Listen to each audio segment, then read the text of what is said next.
கொஞ்சம் கூட கசக்காத பாவக்காய் புளிக்கறி எப்படி செய்கிறதுன்னு பார்க்கலாம். அதுக்கு கட் பண்ணி வச்ச பாவக்காயை நல்லா எண்ணெயில் போட்டு வதக்கி எடுத்து வச்சுக்கோங்க. தனியாக வந்து ஒரு கடாய் வச்சுட்டு அதில் நல்லெண்ணெய், கொஞ்சம் கடுகு, வெந்தயம், சீரகம் போட்டு நல்லா தாளிச்சிட்டு குட்டி குட்டியாக கட் பண்ண வெங்காயம் போட்டு நல்லா வதக்கிக்கோங்க.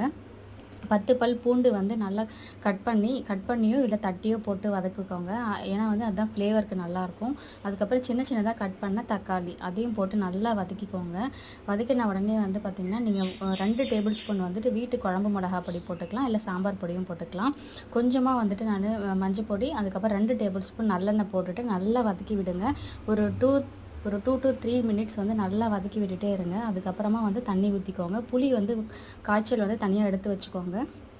புளி நல்லா ஒரு லெமன் சைஸ் புளி வந்துட்டு நல்லா கரைச்சி எடுத்து வச்சுக்கோங்க. கொஞ்சம் கொதி வந்ததும் அதையும் ஊற்றிடுங்க. அதுக்கப்புறம் ஒரு 10 to 20 மினிட்ஸ் நல்லா கொதிக்க விட்டதும் சூப்பராக வந்து கிரேவி ரெடி ஆகிடும். கண்டிப்பாக ட்ரை பண்ணி பாருங்கள், செம்ம டேஸ்ட்டாக இருக்கும்.